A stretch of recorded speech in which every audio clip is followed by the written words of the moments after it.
Hi, my name is Graham Harwood. Welcome to The Forum, a University of Chicago Harris School of Public Policy podcast, where students can come on and give their views on policy and do interviews with policy experts. Today we have the pleasure of speaking to David Chrisinger, who currently serves as the Executive Director of the Public Policy Writing Workshop at the University of Chicago's Harris School of Public Policy. Prior to joining Harris, David worked at the U.S. Government Accountability Office, first as a Senior Communications Specialist, then as a Strategic Planning and Foresight Analyst. He also serves as the Director of Writing Seminars for the War Horse, an award-winning nonprofit newsroom dedicated to reporting on the human impact of military service. He's the author of several books, including Stories Are What Save Us, A Survivor's Guide to Writing About Trauma, and the recipient of the 2022 National Council of Teachers of English George Orwell Award. So, David, we have you here today because we want to talk about your most recent book on Ernie Pyle. Could you please tell us about your book? Yeah, well, first, thank you so much for having me on. This is only the second interview that I've done about the Ernie Pyle book, which the title we came up with was The Soldier's Truth, Ernie Pyle and the Story of World War II. It's about a very famous war correspondent named Ernie Pyle. He was the most famous, most beloved war correspondent on the American side during World War II, where at the height of his popularity, he was read by 14 million people every day, 14 million households. Which, for context, the most popular show on cable news, I think, had 3.5 million viewers. Right. Yeah, I think like Tucker Carlson brought in like 3.5, 4 million viewers, and he was like top of the heap. And so, he wrote a column 6 days a week, all through the war. He wrote hundreds and hundreds of thousands of words.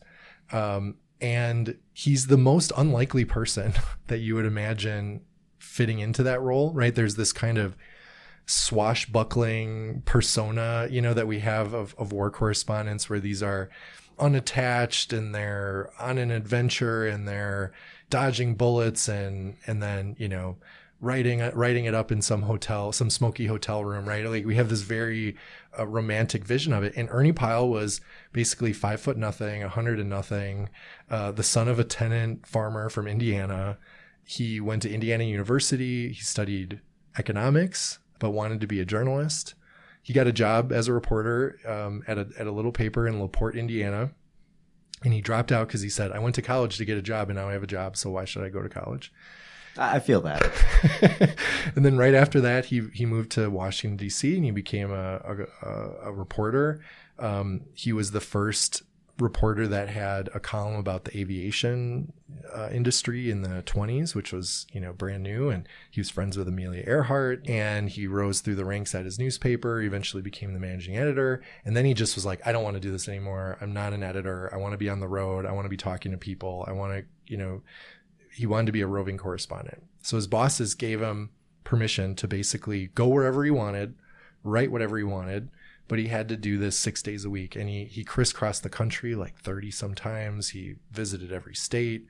He went all over Latin America, South America. And you got to remember, like, this is during the Depression, and this is when people don't have the time and the money to go, to travel or to see new things. And so he was like sort of traveling for people, and his columns really became like letters home that he would write. And so when the war started, when World War II started, he was in this place where he's in his early 40s. He's kind of, done the journalist thing. He's built a little bit of a following, but, he's not world famous or even nationally famous by any stretch. And, he's confronted with a lot of the same questions that lots of people were confronted with at that time, right? Do I join the service? Do I wait to get drafted? Do I, try to serve the war in some other way? Around the same time, the military was taking in professionals and giving them commissions. So like if you're a dentist, a lawyer, and so for journalists, they were commissioning them into the army and then making them public relations officers. And so he thought, well, maybe I can do that. And he thought about being an intelligence officer. He thought about working in the defense industry. None of these things really appealed to him. And he joked that he's only good at one thing, and that's writing columns. That's it. He convinces his bosses to send him overseas. And this was going to be just sort of another trip that he went on. But the reporting that he did while he was in North Africa, it was so impactful, and it had it mattered so much to he called them the folks at home, the readers at home, that his editors in the army basically were like, Ernie, you can't stop. Like you're too helpful. You're too good at this. And so that really became like the sort of, how did he end up a war correspondent? It was like very much, he fell into it and then sort of became trapped by it. And that's what I really got fascinated with, was like, he was so good and people relied on him so much that he kind of created this pressure on himself to like never be able to take a break from it. Right. And even when, you know, he's gone through North Africa, he's gone through Sicily, he's gone through Italy, he's gone through Normandy, and, you know, they're about to liberate Paris. And it's been months and months and months and months and months of war. And he just breaks. That's it. He can't do it anymore. And he goes home. The whole country basically is like, hey, Ernie did his bit for the war, right? He paid his dues. He did his job. We can't ask anything more of him. And then they ask him to go to the Pacific. And which was a perfectly comfortable place to go, right? Yeah, that was, I mean, you know, when you think about the differences between Europe and Pacific, right? I mean, the distances are so vast. The ocean is so vast. The skies are so vast. These tiny little islands, right? You have mosquitoes, you have malaria, you have monsoons, typhoons, like horribly hot weather, right? All these things going on. And then you don't have bars and women and, you know, all the other things that they had in Europe to like sort of stave off the boredom and the, you know, when you're behind the lines. And he thought he would just kind of play it safe and like kind of go from ship to ship and you'd kind of cover the Navy. But a lot of his reporting sort of started taking on that kind of like perfunctory, like he was bored. You could tell he was bored. He wrote this one column where he basically like didn't call sailors a bunch of sissies, but like basically compared them to infantry soldiers and said infantry soldiers were, you know, tougher and whatever. And then the Navy was like, you don't know what you're talking about. And, you know, not unless you've been through Guadalcanal and Iwo Jima and, you know, and it's like, of course that's right. You know, but Ernie had this very, you know, by the end of the war, he had this very depressed outlook on the war. He knew it was going to be won, but he knew it wasn't going to be good, right? No matter what happened. And at the same time, he had a very ill wife who was home. You know, she wasn't diagnosed with this at the time because it wasn't a diagnosis, but it seems that she might have been suffering from manic depression. She attempted suicide several times. She battled drug addiction, alcohol addiction. And all of that got worse when Ernie left, and it got worse the longer he stayed away. And I don't think it's that dissimilar from stories I hear from lots of people that work in policy, right? Where it's like the work that they're doing matters. They're helping people. Other people rely on them. But then the work is so taxing. It's traumatic. It takes you away from your family. It changes your brain chemistry. It, you know, all these different things. And like, at what point do you say enough is enough? Or at what point do you get a break? Or at what point do you give yourself the grace, right, to say, I've done my part and I don't have to keep doing this. And one of the things that really made me want to write the book was I came across this. It was basically an obituary that John Steinbeck wrote for Ernie Pyle. So John Steinbeck had a short stint as a war correspondent for the New York Herald Tribune, and him and Ernie became friends in North Africa. And they had very similar styles. You know, they were very focused on the individual, very immersive, descriptive writing. You know, this is the John Steinbeck of Grapes of Wrath and of Mice and Men, and like really shining a light on stuff that's not working. Right? Plenty of pearls of wisdom you can add. Totally. And so, you know, him and Steinbeck met, became fast friends. And then right before Ernie was shipping off to the Pacific, they met and had dinner together. And after Ernie was killed, John Steinbeck took it very hard. And he reached out to the newspaper that employed Ernie, and he said, is it okay if I write something? And they said, yeah, please, that would be amazing, right? I mean, John Steinbeck, right? National Book Award winner, Pulitzer winner, very famous at the time. And he basically wrote this piece that was like, you know who's to blame for Ernie's death? It's us, right? Like, he told us he had had enough. He told us he was broken. He told us he couldn't do it anymore, and we made him go back. And we made him go back because we needed him. And it was this sort of like, that just, I don't know, just hit me when I read that of Like, what is the cost of getting these stories, right? These stories that really humanize the millions of troops that are overseas, that really put a human face on this struggle that allows people who are back home in the United States who have never experienced war to at least have a little bit more of a sense of what it is, right? Like, what is the cost of producing that information? And for Ernie Pyle, it was his life. So that was sort of the origins of, why did I want to write this? Is like, I wanted to figure out how he did it and why he did it. No, that makes a lot of sense. And first, I'd like to point out to all of our listeners, this is how a pro does it. You get the release date, the title, and I'm surprised you didn't even get a link to buy in there as well. So that was wherever very you well can buy done. books. Wherever you can buy books. I just wanted to make sure we got that part out of the way, and everyone should just know this is how it's supposed to be done. But I really want to kind of dig into that point, because I know you work with the War Horse, and you've really worked on how to. You have another book out actually about how to use narrative to talk about policy writing. Kind of, we are living in the 280 character age, and we have there is currently an ongoing war in Ukraine, and there's been a lot of budget cuts to this kind of coverage. Can you talk about how those narrative structures that Pyle employed and that you now encourage can make war more both accessible and understandable to people back home? Yeah, well, the first thing to realize, I think, is how different the environments are. So a few big, huge differences. One is when Ernie was reporting, he was basically considered a quasi staff officer. Like, he had a military uniform. He was beholden to the military structure for transportation, for food, for housing, for permission, right, to even do this work. So you had to be accredited. You had to sort of be on our team, right, in big quotation marks. And this was something that journalists at the time didn't really have a problem with, right? They were like, well, we don't want the Nazis to win, so of course we're on the Allies' side. And if we can report this war in a way that will improve our chances to win, then that's what we should do.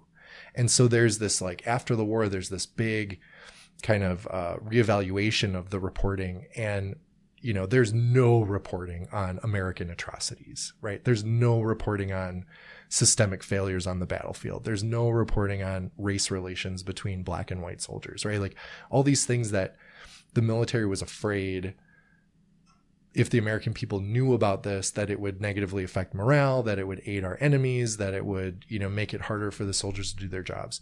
So that's the first huge difference, right? And then if you fast forward to Vietnam, you don't have that similar dynamic, right? The troops that are being embedded are not part of the military structure. They are representative of their newspapers, right? There's no censorship at the time. During World War II, the military censored everything. They had blue wax pencils. They'd cross stuff out. They'd slice it out with razors. There wasn't a lot of recourse if you had something removed. So writers like Ernie figured out what I think are kind of subversive ways, or at least clever ways, of bypassing the censors by telling stories about individual people, right? So whereas you might be able to write something that's like, here's this systemic failure, right? And the censors would say, nope, you can't say that. What Ernie would do is he would pick one person and he would tell that one person's story, and it would show the reader something's not right, or this is working, or that's not working. And he had this way of kind of telling stories that activated readers and that built solidarity with readers, where they started to identify with the troops overseas instead of this millions and millions of faceless, nameless automatons,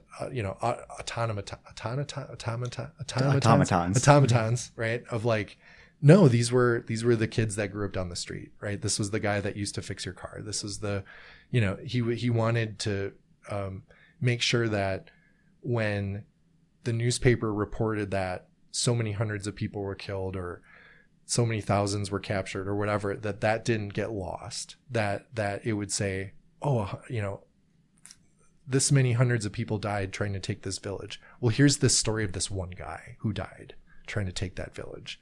And here's how much he meant to the people that lost him. And really just through this spotlight on one thing, right?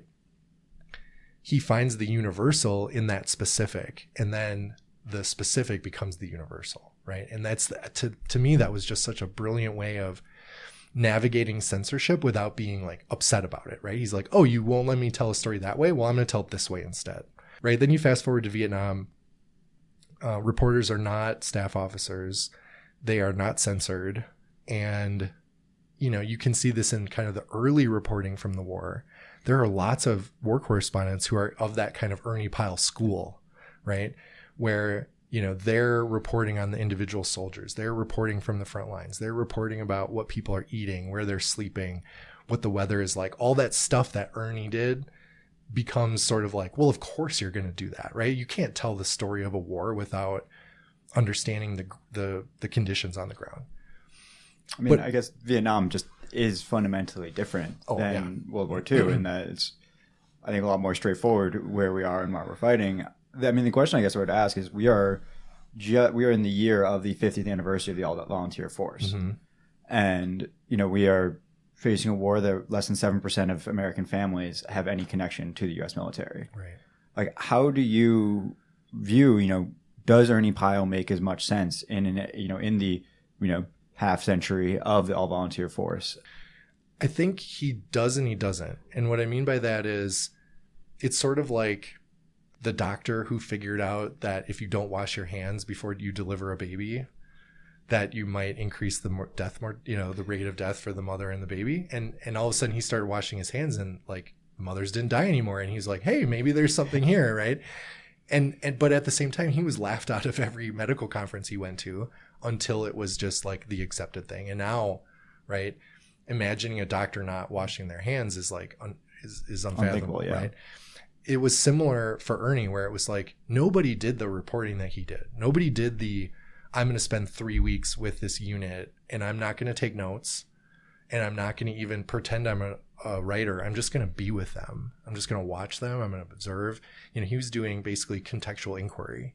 And sometimes that ended up with a column where, you know, he'd write a whole column about the anti-itch cream that the soldiers used. But at the same time, he would write a piece where the experience of staying up for 3 nights, you know, because you're an artillery unit and you're firing more rounds than you can even keep stocked and you can't even hear anything except the explosions anymore, right? And then, you know, Ernie's just sitting there in the dark, like basically our eyes and ears for this. And then you think, well, what does this mean? And what is that? You know, he always would try to bring things back around to then like, well, what are you doing at home? Right? This is what your husband, your son, your brother, your neighbor, this is what they're doing. What are you doing?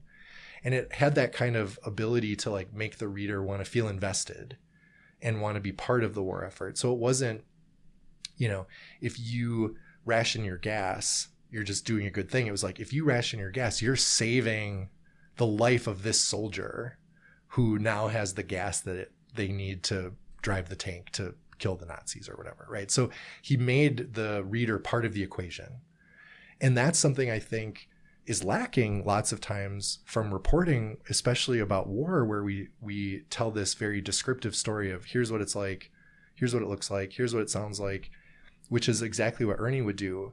But then where's that moment of, and here's how you're connected to this, and here's why it matters to you, and here's what you can do, you can actually do that's more than just putting a Ukrainian flag in your window, right? Like understanding the decisions your government is making. Now, this is where I think you can easily critique the reporting from World War II and say there was no speaking truth to power. It's interesting that you question is, you know, you've done this work with the War Horse, mm-hmm. and there's a book that I've always kind of remembered. It's called War in a Time of Peace. Mm-hmm. And it's really just that title of we've been fighting, you know, we had the longest war in American history that just ended. How do we think about, like, is there a way, like, do we need to make these stories more accessible to remind people that we're still at war? And is that type of journalism, can it break through in the current environment? I think it could if it had the same kind of support. And what I mean by that is, you know, in World War II, there were hundreds of accredited correspondents. Like every major newspaper, even regional newspapers, sent correspondents overseas. The big papers had bureaus overseas where, you know, you could have a whole infrastructure set up around reporting in that country where you have fixers and drivers and translators and all those things. That stuff's gone, right? Like bureaus have closed down except for the biggest papers in the world. And so there are just like fewer people, fewer resources, fewer safety measures, fewer anything really. If you and I decided today, right now, we wanted to go to Ukraine and report, we could, but we'd get no support, right? No paper would take us on and pay our insurance premiums in case we get killed, right? And like nobody's going to pay a ransom if the Wagner group captures us. You know what I'm saying? Like those things are not there. Those protections are not there. And so that's going to limit the number of people who are going to be willing to do that work. And then you get the like young and desperate to break in types who they'll just buy a ticket to Kiev and they'll show up and they'll just start reporting and like freelancing and trying to make a name for themselves. But again, no structure, no support, no protection, right? You're kind of on your own until you get picked up by some big outlet. I mean, notably, NPR's Tim Mack actually just said, I got fired, but I'm staying over here to keep covering this. Oh, I hadn't heard about that. That's interesting. Yeah. So, it does still happen. The question really is, like, what does it take to get, that 14 million readers in a country of, whatever, 100 million when it was. Well, and then think too, like World War II, the government was also supporting him, right? Like Stars and Stripes was publishing him. His pieces were routinely being written about by Eleanor Roosevelt in her daily column. Like the government benefited from a lot of these narratives and they helped push them out. They were his narratives were woven into war bonds advertisements. Like he was in that sense like much closer to what we would call a propagandist than we would, a factual reporter, even though I don't think he wrote anything that was made up. But everything had that kind of lens of like, I'm telling the story of our country to our people, right? Whereas now I don't know that there is necessarily that goal for a reporter overseas. It could just be generally like, I am here to shed a light generally, right? But like who are you trying to communicate with? Are you trying to inspire the Americans to donate more weapons? Are you trying to get the European Union to take interest? Are you trying to get Africa to pay attention? Are you trying to get, right? Like it so much depends on your audience and your purpose and also who's going to stand behind you. Now, if we had a reporter that went to Ukraine, did what Ernie did, and then all of a sudden the US military was like pushing out all their reporting online, that would probably be totally suspect, right? Like other reporters would be like, why is the military supporting this guy? Like we're supposed to be in this like kind of more antagonistic relationship, right? We're supposed to be exposing things. We're supposed to be showing how we're not taking accountability for the drone strikes we do in Africa. We're supposed to be, talking about how we're training militia in East Africa that are overthrowing countries, right? And attempting coups with our weapons and our training and our leadership, right? And let's dig into that because full disclosure for everybody's listening, David and I have collaborated before on a paper, and we're going to get more into it in a little bit. But I kind of want to concentrate on like how you think that kind of role changed, and what do you think that change was between the Ernie Pyle, you guys all need to know what this war looks like, to the kind of it needs to be adversarial where we are catching the military or the government doing something wrong. And can you talk about that a little bit? I think it was Hiroshima. Up until we dropped an atomic bomb on Hiroshima, the kind of military media complex, we'll call it, was very much in that like, we need to tell the reality, but we need to tell it through this lens or through this frame. And our government's not going to lie to us, right? If we ask them questions, they're going to tell us the answer. And this is something Eisenhower, I quote him in the book, where this is before D-Day. And he's bringing in all the correspondents who have been picked to cover D-Day. And he says, I'm not going to sugarcoat this. I'm going to give it to you straight. Like we might have 10, 20% casualties. This might be a total bloodbath tomorrow. We do not know if it's going to work, right? Like he was very transparent, but then it was also totally understood that was never going to see the light of day, right? And so I wonder how much that feeling of like, I can be honest with you because I know you're not going to, do a gotcha piece like, Stanley McChrystal might say, right? And this idea that we're all on the same team, I think if you talk to someone in the military, they would say that no longer exists. Like it's more adversarial. But then the reporter might say, yeah, but you lied to us. Right. And so this is where it starts with Hiroshima. After Hiroshima, the General MacArthur took over the Japanese, I'm totally blocking on the word, the occupation of Japan. So the war has ended. We've dropped 2 bombs. MacArthur's in charge, and he says no Americans can go to Hiroshima or Nagasaki. Nobody. No reporters. They send some soldiers to do some work, but like nobody can go in and out.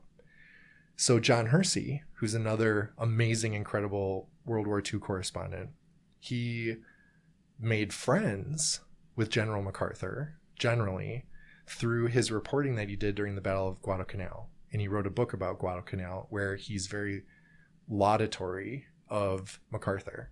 So now it's 1946, and John Hersey says, I want to go to Hiroshima and I want to write about the lasting effects of the bomb. And General MacArthur goes, well, John Hersey, he's good people.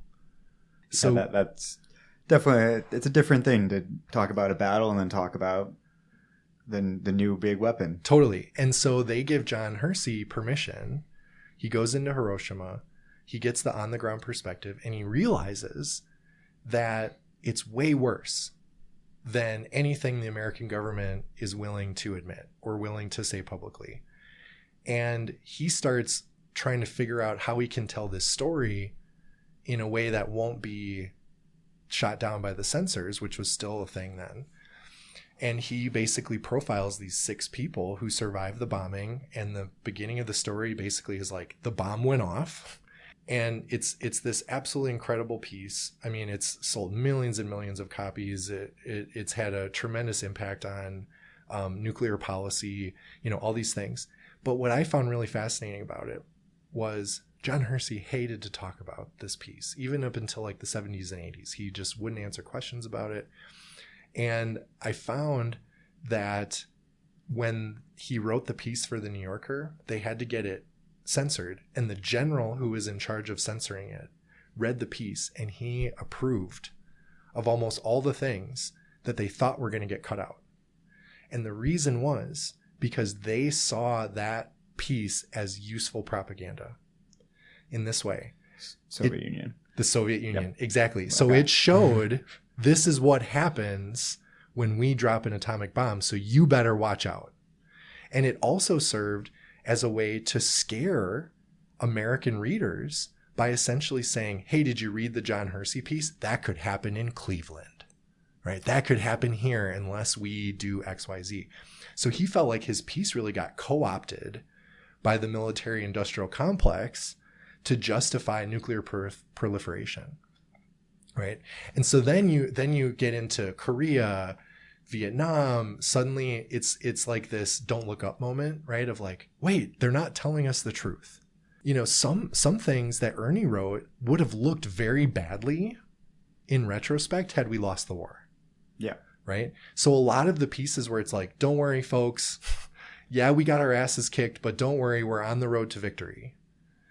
Well, those pieces in Vietnam suddenly aren't landing the same way because people are seeing the war on their television. They're seeing the disconnect between what the politicians and the generals are saying and what is being shown on TV. And that's something that did not happen during World War II, right? That disconnect was never visible because whatever reporting was being done and whatever photography was being done and videography was being done was highly selective to show a very specific story. Well, I mean, it's interesting because, they say journalism is the first draft of history, and history is written by the victors. And really, what does that say about Pyle? And, does he look different? And would you write this book if we don't, if we lost? Yeah. Well, no, probably there's not. a lot of other questions about that too. But, even the question of the most recent kind of the post 9/11 wars. Yeah. Of what exactly do those wars look like? Well, and I think you can look back on some of the early coverage and just sort of go, ugh. I mean, we'll all look back at the old Judy Miller right? Editorials, and that didn't age well even a few years later. But even just the rolling into Baghdad and pulling down Saddam's statue and there we won, we're liberators, right? That's the Ernie Pyle story. It's as though we accomplished some sort of mission. Mission was totally accomplished. And that's like a piece Ernie could have written all day, every day, right? But then the piece of, wait, why isn't there a Marshall Plan for post Saddam Iraq? Why are we taking all the weapons away from the military and firing all the soldiers? And now, they don't have any money and they don't have any reason not to pick up an AK and fire it at American troops, right? Or bury a bomb or whatever. Like those sorts of lessons on not learned, right? Part of me has to wonder, like, what difference would it have made to have reporting that was more historical, that looked at all the planning that has to be done before you invade a country for what to do after. How much could have been changed in terms of like how long the wars lasted or the surges or whatever, if we had more context in the reporting, but also in a way that like reached the people you wanted to reach. And writing a 5,000 word piece for the New York Times is not going to reach everyone that you want to reach. And I think that's another advantage that Ernie had, he was in 98 of the top 100, biggest cities. He was in Stars and Stripes. He wrote for Life magazine, which had like 50 million subscribers at its height, or 30 million, some crazy number. So he was constantly being written about and writing in places where people were getting their information. I think that dovetails very well with kind of the other discussion I wanted to have, which is about, we had a recent conference here on military media coverage and the civilian military divide. And kind of what do you view as the media's responsibility to say, like, is this going to be hard? Are we going to be cakewalking to Baghdad? And, where have those failures in the past and where are those successes in the past? And kind of what do you see as the way forward, given that, we're not going to have people reading 5,000 word pieces in Life anytime soon? That's a good question. There's kind of a supply side and a demand side, right? Do people actually want to know these stories? I think when you talk to media people, they're like, no, the readers don't care. But then, we did this symposium at the University of Chicago at the Harris School, where we are not known for... Again, you see the pro aspect right here. Man gets his employer into... I would say we're as a school, we're not known for like military policy analysis or in fact, we're known as one of the biggest public policy school that doesn't really cover that. That doesn't really cover that, right? And then, we had 300, 400 people show up. That I think says something to, not just, oh, there's some interesting speakers that are going to be here, but what are they talking about and what's important that they're saying? And I think there is a lot of, I didn't know what I didn't know kind of stories when it comes to the military and veteran community. And that has to do with, like I would say the viral moment, right, from the symposium, or at least the one I saw on social media all over the place, was when Jon Stewart was interviewing the undersecretary from DOD, and she was, trying to kind of correct him on what a financial audit entails. And he says, look, I may not be a financial audit expert, but I'm a human being on the planet Earth. And I think that when we give $850 billion to an organization and they can't tell us where it went, and then the rank and file are living on food stamps, that's corruption, right? And I think that's the thing, right? Is this can be one of those like the emperor has no clothes kind of moments, right? Of how many people in that crowd knew that the defense budget was $850 billion a year, right? Well, I know you do, but like how many people, if you stopped on the street, like how much do you think we spend on defense? I don't know that anyone would guess that unless they had that direct experience. That's crazy, right? That seems insane to me. And so there's a little bit of like, there's a demand, but it's not being met, right? I think that's true. So then, when we think about our white paper, what was one of the really paradoxical findings, right? It was people want the truth, right? They want to trust, they want to believe, but they don't. And they disagree for why they don't, right? And we have like sort of more liberal type folks who are looking at coverage and saying, this isn't systemic enough. It scapegoats people. It, it doesn't get at root causes of problems. We're just, it's either propaganda or it's bad reporting, right? And then you have more conservative type folks, or at least people we deemed more conservative based on their survey results or their survey reports, where, you know, they're saying, well, I don't believe it because the media is out to get the military, right? They're out to win Pulitzers, and remember, bad press wins Pulitzers, right? So it's like, really what that boils down to for me is people don't like how they're being interacted with, right? So that's where the supply side comes in.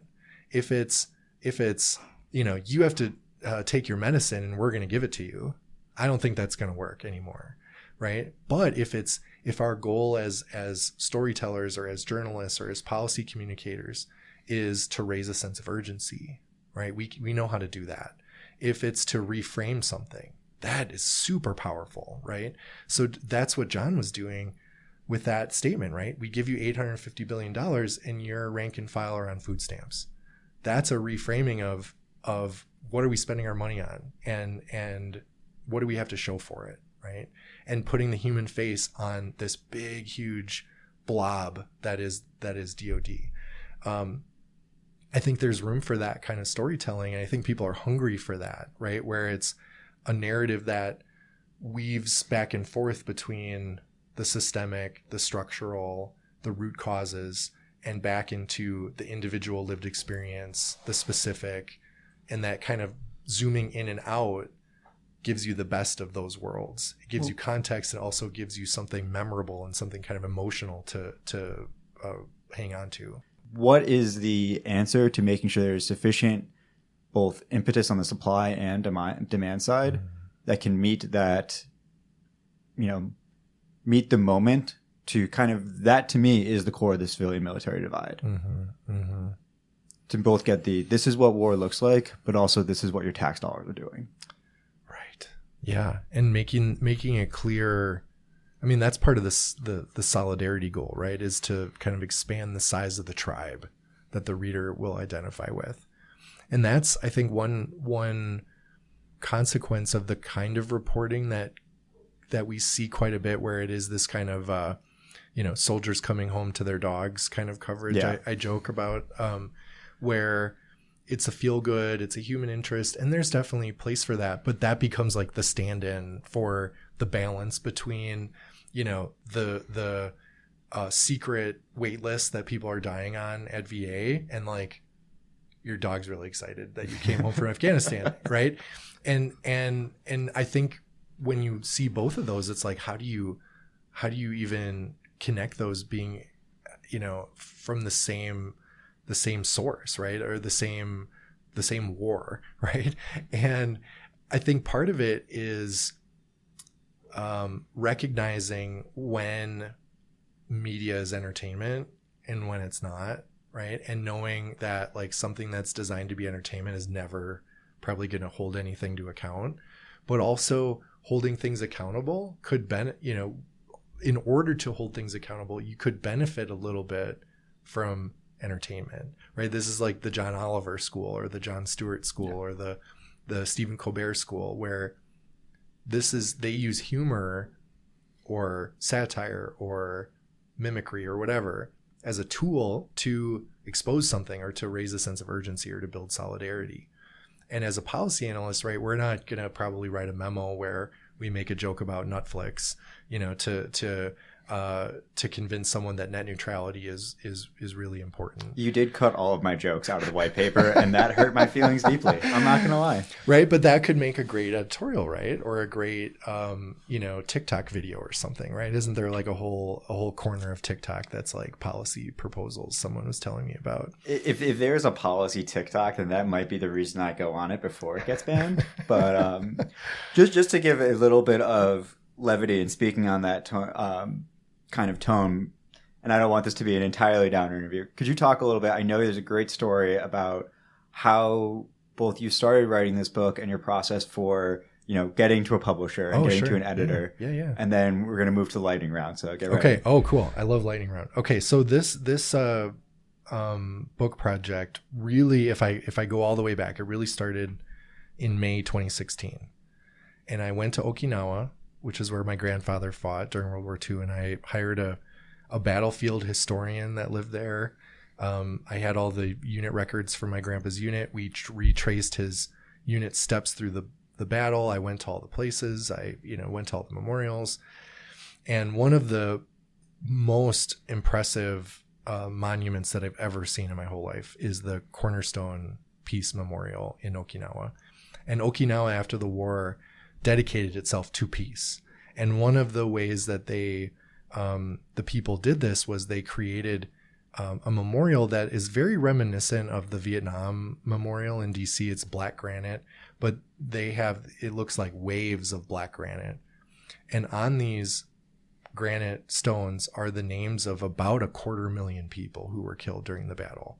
So this is about 14,000 Americans were killed, 150,000 Japanese, or 150,000 Okinawans, 110,000 Japanese. I mean, just crazy. This was they called it the Typhoon of Steel, right? This was a horrendous battle.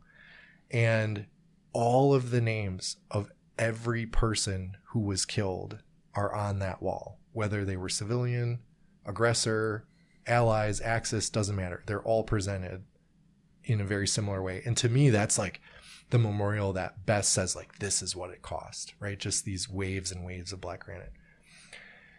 So I'm there with the historian, and he says, well, do you know anyone that your grandfather knew that was killed in the battle? And my grandfather didn't talk about it very much. He burned all his letters that he wrote home, so I didn't have a lot of information. And he said, well, I'll show you a name maybe you recognize. So he shows me Ernie Pyle.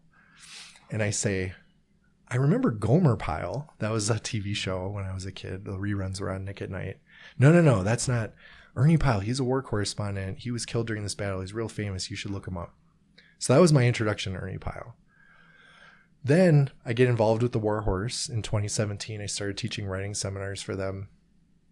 And at one point, I said, what's the name the War Horse? Like, where does that come from? Because there's a movie called The War Horse about this horse from World War I. Yeah, that's a little more literal than I think you're very literal, right? And I was like, the War Horse, what is it? And he said, the founder of the War Horse, Thomas Brennan, he said, well, it comes from Ernie Pyle. And I said, really? I just was in Okinawa and I saw his name on, and he said, yeah, he was this war correspondent during World War II, and he came home from Europe, and then he decided to cover the Pacific, and he wrote this column where he said he was going to go war horsing off to the Pacific. So I looked up the kind of etymology of this. The first instance I could find of a writer calling someone a war horse was a reporter used that term to describe Ty Cobb. Now I don't know if you know anything about Ty Cobb, but amazing baseball player, 1920s. Hits leader. But he was a player. Then he kind of retired into becoming a player coach. And then he became a player again. And so when he went from coaching back to being a player again, one of the reporters called him an old war horse. And that was, I think, derogatory, right? It was sort of like, he's over his prime. He's past his prime. He's jumped the shark. And so Ernie sort of called himself the old war horse as like, maybe I've jumped the shark, but I'm going to keep doing it. And I always found that like this, weird serendipity, right? Of like, oh, this is all kind of connecting. And I was teaching a class at the time at a university that was for student veterans. And the class was designed to really help them kind of make sense of their military experiences and kind of transition into college. And every time the class was really heavy in history. So we would study the history of veterans coming home from war. And I used a lot of Pyle stuff to sort of describe, because he wrote about the effects that war had on people. And the students, every time we would read it, they'd be like, oh my God, he gets it. And this was written 80 years before. So then I got a job working as a columnist for the New York Times, which was super cool. And I got that because, or at least in part because, I wrote an essay about going to Okinawa and trying to uncover the truth of my grandfather's story. And I pitched it to the editor of this column called the At War column. And I only got her name and her information because another writer friend of mine had written for her, and he knew about my project. And he emailed her and said, hey, you should meet my friend Dave. He's got this cool article. I think it'd be a good fit. So relationship management is very important, right? So I pitched the piece. They liked it. They ran it. They liked working with me. I liked working with them. So then they started assigning me some pieces, and that was cool. And so I was kind of like proving myself, right? And then the Times wanted to do this big year-long series on the untold stories of World War II. And this was for the 75th anniversary of the end of the war. And they were asking people to kind of put in pitches. And I said, well, does anyone have a D-Day pitch yet? And they said, no, nobody's doing D-Day. And I wanted to tell this story of Hemingway on D-Day. Do you know this story? No. Hemingway was there. And he wanted very badly to land on the beaches, and he didn't. His boat didn't do that.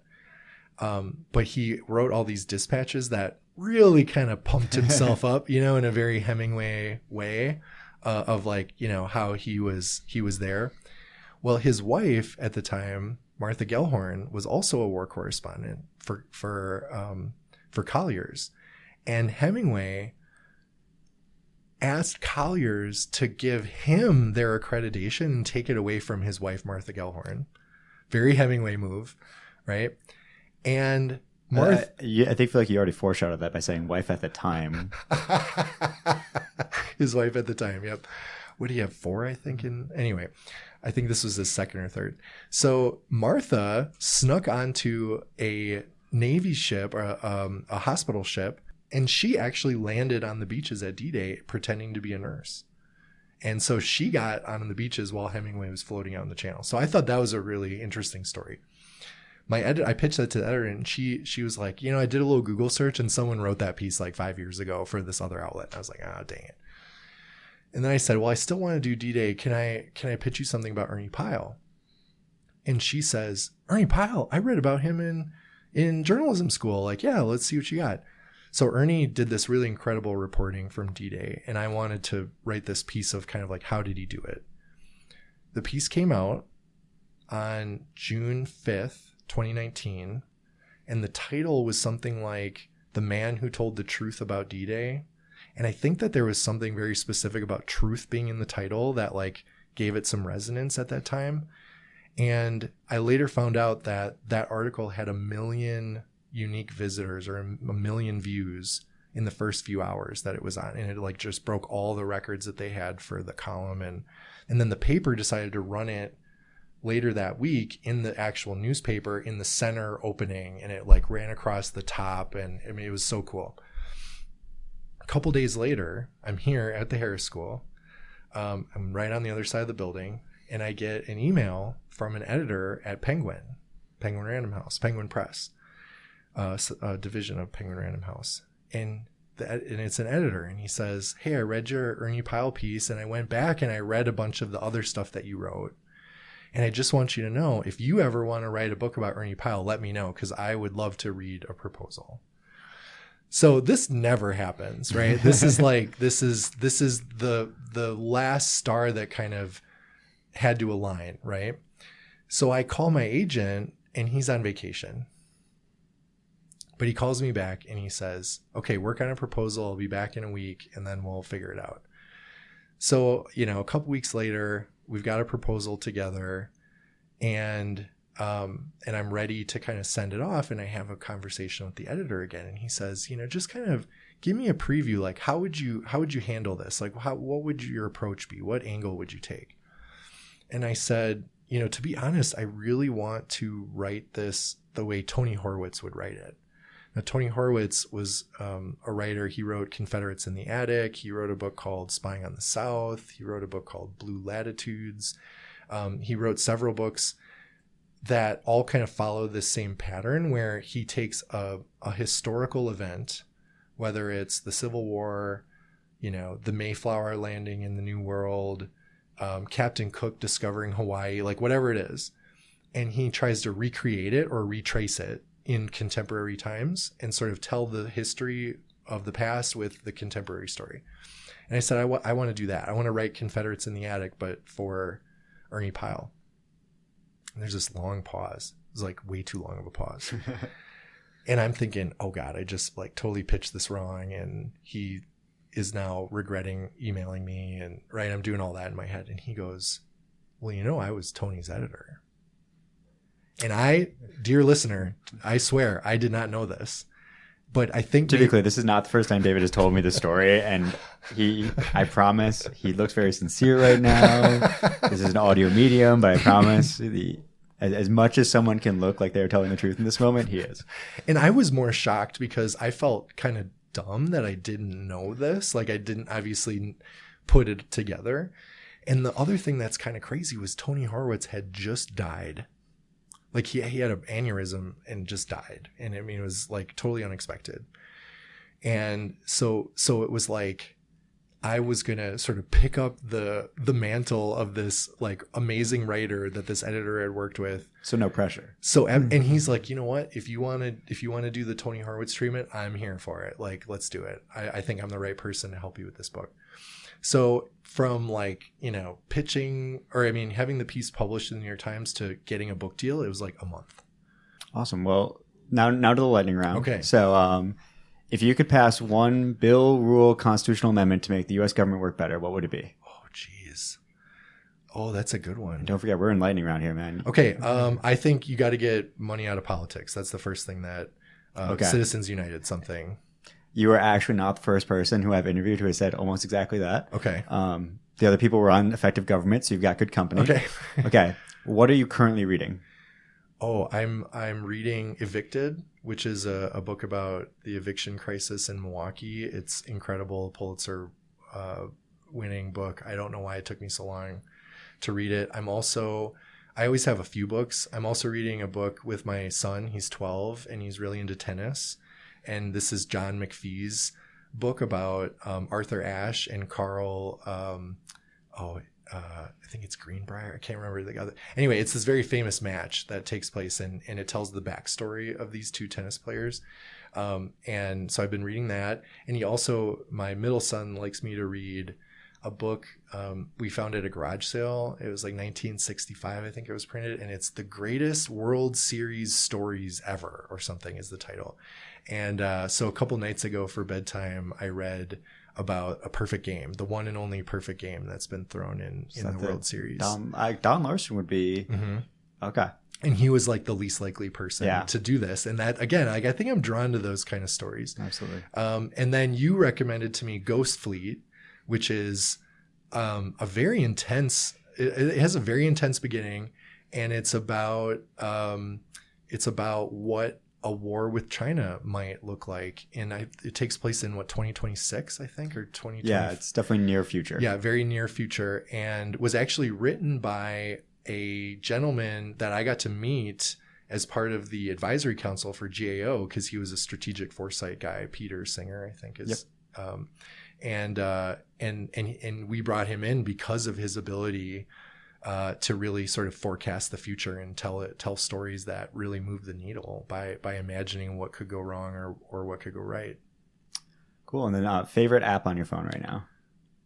I'm kind of obsessed with TikTok. No, the app that you get from the public library so you can listen. Oh, Libby, yeah, Libby, so you can listen to books. I'm a big doing chores. I'm listening to a book in the car. I'm listening to a book on a run. I'm listening to a book.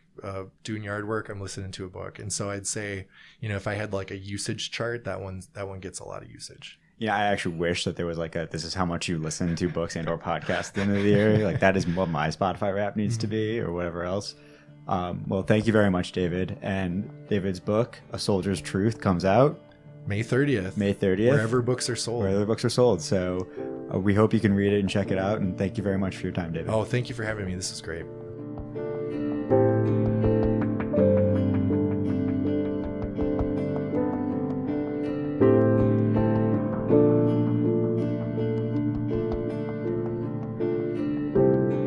We hope you'd enjoyed this discussion with David Chrisinger about his new book and media coverage of the military.